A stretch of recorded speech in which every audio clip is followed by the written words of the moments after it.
안녕하세요. 정보가 세상을 바꾼다의 인포뱅크입니다. 이번에 전해드릴 내용은 K조선 4월 말 수주 잔량 6년 만에 최대, 누적 수주량 역시 6년 만에 최대, 인력난 문제 대두에 대해서 알아보도록 하겠습니다. 여러분의 구독, 좋아요, 그리고 필요하시면 알람 설정까지 부탁드리겠습니다. 지금 한국의 조선업의 수주 잔량이 700척을 육박하면서 6년 만에 최고치를 기록했습니다. 4월에 저조한 수주에도 불구하고 누계 수주 역시 6년 만에 최고치를 기록했다는 것이죠. 이렇게 수주 호황임에도 불구하고 조선업계는 인력난에 한숨을 짓고 있는데요. 2016년부터 2019년까지 조선업 불황에 따른 구조조정의 여파가 가장 큰 원인으로 지목되고 있습니다. 이 내용을 가지고 한번 시작을 해보도록 하겠습니다. 그래서 오늘 알아볼 내용, K조선 4월 말 기준 수주 잔량 6년 만에 최대, 누적 수주량 역시 6년 만에 최대, 인력난 문제 대두입니다. 그 중에 첫 번째 내용은 K조선 4월 말 수주 잔량 6년 만에 최대, 누적 수주량 역시 최근 6년 내 최고입니다. 한국의 조선업계 수주 잔량이 700척에 육박하며 6년 만에 최고치를 기록했습니다. 누계 수주 또한 6년 만에 최고치를 기록했다는 것이죠. 12일 영국의 조선 해운시장 분석업체인 클락슨 리서치에 따르면 4월 전세계 선박 발주량은 전월 대비 36% 감소한 251만 CDT 71척이었다는 것이죠. 이 가운데 한국은 82만 CDT 16척을 수주를 했고 중국은 154만 CDT 45척을 수주한 것으로 나타났습니다. 4월 수주량은 줄었으나 한국은 척당 수주 단가는 높았죠. 4월 한국의 척당 수주 단가는 1억 4,300만 달러로 중국의 8,600만 달러와 비교해서 66% 높은 수준입니다. 말하자면 한국이 더 비싼 선박을 수주했다는 것을 알 수가 있죠.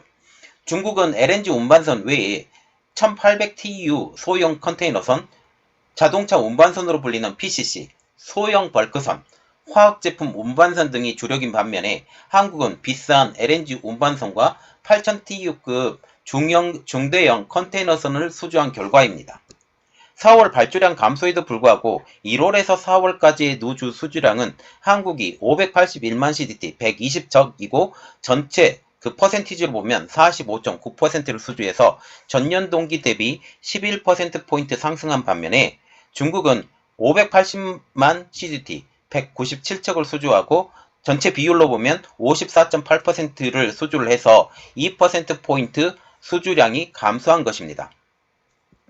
이 기간 동안에 주요 선종별 누계 발주량을 살펴보면 12,000TEU급 이상 컨테이너선은 2021년 676CGT 113척에서 올해 219만 CGT 38척으로 68%나 감소했어요. 그래서 소형 컨테이너선은 68% 감소했다라고 보시면 되겠고요. 그리고 14만 세제곱미터 이상 대형 LNG선은 60만 CDT 7척에서 408만 CDT 47척으로 580% 증가했으며 초대형 유조선인 VLCC의 경우 지난해 138만 CDT 32척을 수주를 했지만 올해는 아직까지 발주가 없습니다.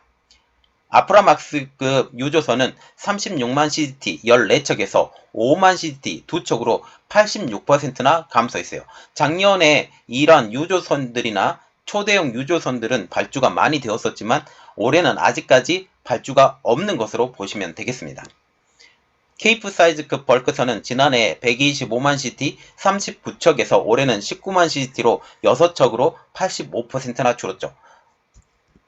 4월 말 기준 전세계 수주 잔량은 3월 말 대비 70만 CT 약 1%가량 증가한 9,595만 CDT였습니다. 국가별로는 중국이 4,044만 CDT 1,007척으로 점유율 42%, 한국은 3,268만 CDT로 668척으로 34%, 일본은 928만 CDT 477척으로 10% 순이었습니다. 지금 수주 잔량을 지금 이야기를 하고 있는 거예요. 지금 수주 잔량이 전체적으로 보면 중국이 더 높음에도 불구하고 이득은 한국이 더 높음을 알 수가 있는 것이죠. 지난해 같은 기간을 비교해보면 한국은 747만 CDT 30%, 그리고 중국은 667만 CDT 20%가 증가한 반면에 일본은 161만 CDT 15%가 감소했습니다. 그래서 지금 누적으로 보시면 한국이 더 좋은 상황으로 보게 된다라는 거죠. 한편 한국은 조선시황의 개선에 힘입어 4월 말 기준 수주 잔량은 688척으로 2016년 4월 692척 이래 6년 만에 최고 수준으로 지금 확인되고 있습니다. 지금 이렇게 높아진 수주 잔량 때문에 지금 제2의 호황이 오는 것이 아니냐라는 말까지 나오고 있죠. 한편 4월 클락슨 신조선 가지수는 지난달보다 1.6% 상승한 157.78포인트를 기록하며 지금 수가가 점점 더 올라가는 것을 알 수가 있습니다. 선종별 추이를 살펴보면 LNG, 말하자면 17만 4천 세제곱미터는 지금 3월에 2억 2천만 달러에서 4월에 2억 2,400만 달러로 거의 지금 200만 달러가량 올랐고, 컨테이너선은 1만 3천에서 1만 4천 TU급은 1억 4,950만 달러에서 1억 5,250만 달러, 그리고 초대형 유조선은 1억 1,500만 달러에서 1억 1,600만 달러, 스웨즈 막스급 유조선은 7,700만 달러에서 7,800만 달러, 아프라막스급 유조선은 6천만 달러에서 6,050만 달러로 오르는 등 모든 선종에 걸쳐서 지금 성과가 상승세가 이어지고 있습니다. 그런데 문제는 이거죠. 지금 한국이 계속적으로 수주를 받아와요. 그런데 문제는 인력난입니다. 그래서 두 번째 내용은 K조선의 아킬레스건 인력난입니다. 한국의 조선업계가 최대 호황을 구가하고 있는 가운데 인력난에 한숨을 짓고 있습니다. 2016년부터 2019년까지 조선업 불황에 따른 구조적인 여파 때문에 가장 큰 원인으로 알려지고 있는데요. 12일 한국조선해양 플랜트 협회에 따르면 사내협력사를 포함한 국내 조선사 인력은 2014년 말 20만 3,441명에서 지난해 2021년 말 9만 2,687명으로 7년 사이에 54%나 줄었습니다. 54%. 어마어마하게 줄었죠. 한국해양플랜트협회는 올해 9월 기준 조선 현장의 생산 기능 인력, 협력사 제외하고 4만 7천 명이 필요하지만 현재 인력 수준은 3만 8천 명대. 이러한 이유로 현장에서는 9,500명이 추가로 투입돼야 된다고 말이 나오고 있습니다. 한국조선해양플랜트협회 측은 지난해 8년 만에 최대 실적을 기록하는 등 업황 개선이 이루어졌으나 장기 불황의 여파로 숙련 인력 이탈, 그리고 신규 인력 유입이 감소해서 인력 부족이 심화되고 있다고 지적을 하고 있죠. 조선업계 관계자는 유급휴직을 진행을 하거나 성과급마저 사라지는 등 몇 년 내 이 업황이 안 좋아지면서, 그리고 노동강조는 같은데 오히려 총임금이 낮아진 까닭에 조선업계에 대한 인식이 낮아졌다고 밝히고 있죠. 극심한 조선업 불황기였던 10여 년 전과 비교를 하면 아직도 당시의 임금 수준을 회복하지 못하고 있다는 것입니다. 조선업 불황이 닥쳤던 2016년과 2017년에는 생산 인력이 전년 대비 각각 17.5%, 34.3%나 감소했습니다. 당시 수주절벽 위기를 넘기기 위해서 조선사들은 대규모 구조조정을 단행을 했죠. 이것 때문에 많은 인력들이 감축이 되었습니다.